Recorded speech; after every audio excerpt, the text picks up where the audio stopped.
On a quiet evening, when most of the world was shutting down and the streets were beginning to empty, a single act of violence shattered the calmness. Hey dear truth seekers, welcome to Behind the Crime, where true crime meets real life. Subscribe and turn on notifications so you never miss a new episode. Let's uncover the truth one case at a time. Now let's see today's story. It was the kind of night where nothing was supposed to happen. Porch lights glowed softly. Televisions hummed behind closed curtains. Families were settling in, unaware that just a few minutes later, police radios would crackle with urgency, and an entire neighborhood would be thrust into the center of a criminal investigation. This is not just a story about gunfire. It is a story about survival. About how one wounded victim, barely clinging to life, became the unexpected key to solving a murder case that had baffled investigators, shaken a community, and nearly gone cold forever. Because sometimes justice doesn't arrive through a perfect plan. Sometimes it arrives through someone who refuses to die. It began with a call no family ever wants to receive. A panicked voice on the other end of the line. Reports of gunshots. A quiet residential neighborhood suddenly filled with fear. Emergency dispatchers relayed the information quickly. Multiple shots fired. Unknown victims. Possible active threat. Within minutes, sirens cut through the silence. Police cars raced toward the scene, followed closely by paramedics. As they arrived, the peaceful image of the neighborhood vanished. Neighbors stood frozen on sidewalks. Doors cracked open cautiously. Someone was screaming for help. In the driveway of a modest home lay a man covered in blood. He had been shot. He was injured, bleeding heavily and barely conscious, but against all odds he was alive. Paramedics rushed to stabilize him. As they worked, one officer leaned close, asking a simple question. "Can you tell me who did this?" The man's lips moved. What he said next would change everything. The victim was fading in and out of consciousness. His breathing was shallow. His words were broken. Half sentences, fragments of memory slipping through pain and shock. But within those fragments was something detectives immediately recognized as important. A name. Not a full name. Not a clear accusation. But enough to raise eyebrows. The man mentioned someone he knew. Someone familiar. Someone who, according to him, had been around earlier that day. As the ambulance sped away toward the hospital, detectives secured the scene. Shell casings were scattered across the pavement.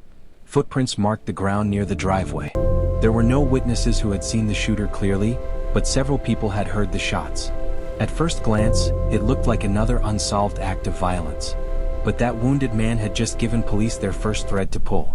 Before that night, investigators had already been dealing with a troubling reality. Violent crimes in the area had been increasing. Resources were stretched thin. And without solid leads, many cases stalled quickly. This one seemed no different. No clear motive. No weapon recovered. No surveillance footage, at least not yet. And if the victim hadn't survived, this might have become just another cold case file gathering dust. But survival changes everything. Detectives began reconstructing the victim's final hours before the shooting. Where had he been? Who had he spoken to? What had gone wrong? The answers didn't come easily, but they came, slowly. Modern investigations don't rely on instinct alone. They rely on data. Detectives subpoenaed phone records, reviewed text messages, and traced calls made in the hours leading up to the shooting. What they found was revealing. The victim had exchanged messages with someone shortly before the attack. The tone of those messages suggested tension, disagreement, something unresolved. Phone location data placed that same individual within the vicinity of the crime scene around the exact time shots were fired. That was no coincidence. Meanwhile, officers canvassed the neighborhood again, searching for security cameras, doorbells, garage cams, traffic cameras, anything that might have captured movement that night. And eventually they found it. Grainy footage. A figure walking quickly away from the scene. Not enough to identify a face, but enough to confirm one thing. This was not random violence. This was deliberate. With the victim's partial testimony acting as their compass, detectives began connecting the dots. They matched call timestamps with movement data. They compared footprints found at the scene to known shoe patterns. They analyzed the suspect's behavior before and after the shooting. Everything pointed in the same direction. The person of interest had motive. They had opportunity. And they had been in the area. But suspicion alone is not enough. To make an arrest, investigators needed proof that could stand in court. And that proof would come from forensics. Days after the shooting, police recovered a firearm during a separate operation. At first it seemed unrelated. But when the weapon was sent to the lab, the results told a different story. Ballistics testing revealed that the ammunition matched shell casings found at the crime scene. The odds of that happening by chance were slim. Very slim. Now investigators had something solid. Video evidence placed the suspect near the scene. Digital data placed them there at the right time. And forensic science tied a weapon to the shooting.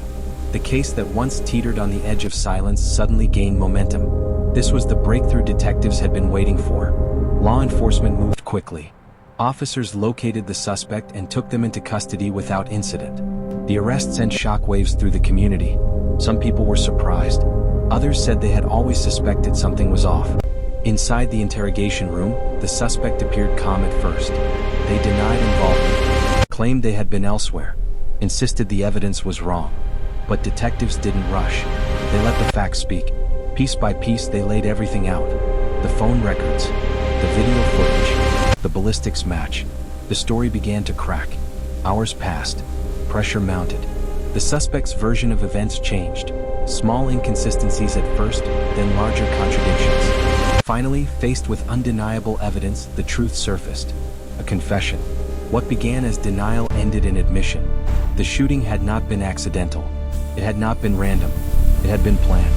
And the man who survived had unknowingly carried the truth with him from the moment he was pulled from the ground. The victim survived his injuries. Recovery was long, painful, life-altering. But his willingness to speak, despite fear, trauma, and uncertainty, became the cornerstone of the case. Had he stayed silent, had he not survived, the outcome might have been very different. Instead, his fragmented words guided investigators toward justice.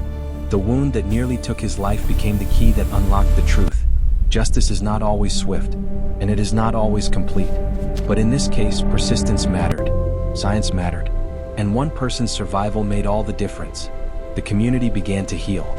Fear slowly loosened its grip, and a case that once seemed destined for the cold files reached its conclusion. Tonight's story reminds us of something important. Even in the darkest moments, even when violence tries to silence the truth, courage still matters, cooperation still matters, and sometimes, survival itself becomes an act of justice. If you learned something new from this story, leave a like, share it, and subscribe for more real-life investigations. Because every case has a story, and every story deserves to be told.